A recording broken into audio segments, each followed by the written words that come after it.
그래서 저는 제 나름대로 백스윙의 순서를 이렇게 세 가지로 맞췄어요. 근데 패닝이 먼저 되고 회전이 먼저 되고 그다음 수직적인 움직임이 돼야 되잖아요. 그래서 저는 첫 번째가 뭐냐면 클리어링 라이프 힙에 의한 테이크어웨이. 클리어링 라이프 힙이라는 건 뭐냐면 우리가 어드레스하고 임팩트가 있잖아요.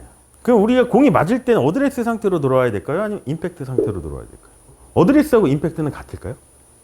비슷하지만 같진 않죠. 우리가 그냥 일반적인 어드레스를 보면 양손 가운데, 어깨, 타겟하고 평행, 골반 평행이죠. 근데 임팩트는 어떻게 되냐면 여기서 손이 가만히 있고 골반이 이렇게 좀 더 틀어지고 왼쪽이 플랫하고 오른손목이 이렇게 벤트된 상태로 임팩트가 되잖아요. 그러면 이렇게 되는 거는 한번 봐보세요. 손을 제가 이렇게 가운데 이렇게 놨다가 오른손목이 이렇게 벤트가 되면 왼손목이 플랫이 되죠. 그럼 어떻게 되냐면 왼쪽이 높아져야 돼요. 왼쪽이 높아진다는 얘기는 뭐냐면 이 골반이 조금 어드레스의 타겟보다 평행보다는 살짝 열려 있는 걸 수도 있거든요.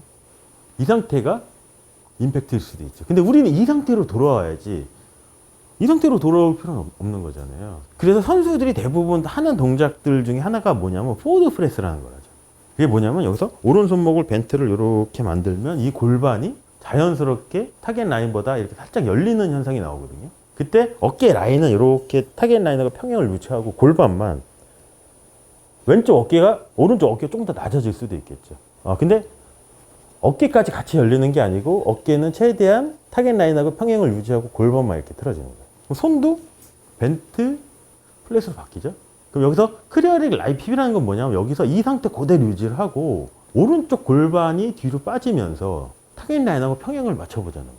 그럼 이게 뭐냐면 테이크어웨이예요. 그럼 이때 제가 이 테이크어웨이를 하는데 클럽하고 팔이 여기까지 이동을 한 거잖아요. 이건 어떤 힘에 의해서 여기까지 갔을까요?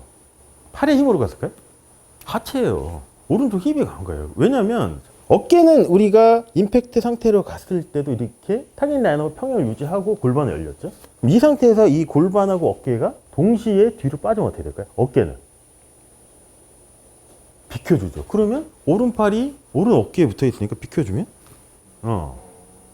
그러면 이때는 내가 어깨를 이렇게 돌리려고 안 해도 자연스럽게 어느 정도 이렇게 뒤로 빠지는 동작이 자연스럽게 되겠죠.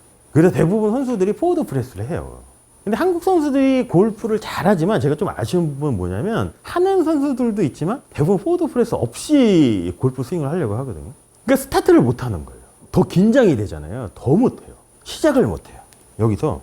왜냐면 팔도 경직이 되고 막 하니까 시작이 안 되죠. 근데 여기서 내가 그러면 이 클럽이나 팔이 그냥 뒤로 스무스하게 빠지는 거는 내가 의도하지 않아도 자연스럽게 나올 수도 있잖아요. 그래서 저는 테이크어웨이 정의를 어떻게 내리냐면 여기서 포워드 프레스, 그 다음에 골반하고 어깨가 같이 가는 거예요. 포워드. 그럼 이 라인도 잘 지키죠? 그럼 오른팔이 어떻게 되냐? 오른팔 입장에서 보면. 자, 여기서 포워드 프레스라면 이렇게 앞쪽을 바뀌다가 오른쪽 힙이 뒤로 빠지면 어깨도 같이 빠지겠죠. 그럼 이렇게 수직인 위치? 오른팔이 오른 어깨도 수직인 위치까지가 저는 테이크어웨이라고 정의를 하거든요. 그럼 여기서 이제 패닝 모션을 하면 되겠죠. 라인을 더 지키면 그럼 어떻게 우리가 체크를 해야 되냐면 이 클럽 샤프트가 지면하고 평행. 그때도 오른 팔뚝은 샤프트에 바닥에 있는 플레이 라인을 가리키고 있어야 되겠죠. 그 다음에 뭐만 하면 될까요? 여기서 픽업이에요. 픽업. 왼팔이나 오른 팔뚝이 지면하고 평행 정도 됐을 때 체크 포인트가 어디냐면 그립 끝이 바닥에 있는 플레이 라인을 가리키는 거예요. 여기서 조금 더 가고 싶으면 여기서 조금 더 가리키면 됩니다. 그럼 생각보다 좀 단순화될 수도 있거든요. 그러니까 이렇게 하는 거예요. 여기서 오른 팔뚝 입장에서 보면 포워드 프레스에 의해서 그대로 갔다가 수직, 그 다음에 두 번째 단계는 뭐냐면 이 팔뚝이 어떻게 올려도 상관없어요. 여기까지만 잘 갔으면 이 팔뚝을 지면하고 이렇게 평행으로 맞춰주면 자 수직 자동으로 맞을 수 있죠. 그 다음 뭐만 하면 될까요? 여기서 내리면 돼요. 그럼 제자리 찾아올 수 있는 확률이 상당히 높아지겠죠. 자, 그래서 이 클리어링 라이프 힙이라는 게 정말로 중요한 게 뭐냐면 카메론 스미스 사진을 다시 한번 봐볼게요. 골반하고 어깨 움직임을 한번 봐보죠. 어떤가요? 골반은 어떤가요? 비교적 타겟 라인하고 골반은 평행처럼 보이지 않나요? 어깨는 어떻게 돼 있나요? 열려 있죠. 그게 뭐냐면 이거예요.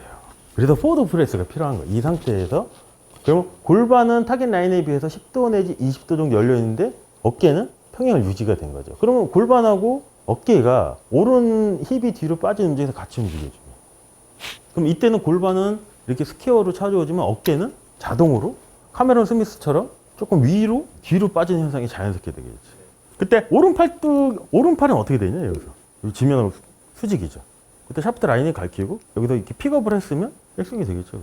이거랑 가장 비슷한 게 뭐냐면 이거예요. 이건 이제 웨글 때문에 이렇게 한 거고.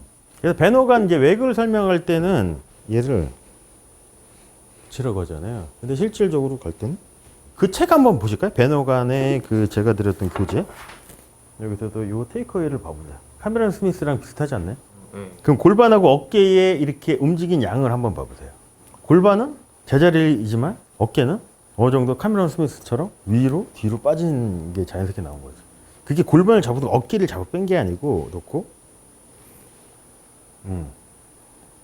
근데 이때는 어깨는 그대로 놓고 골반만 틀어주고 그대로 빠지면 픽업만 하면 끝나겠죠.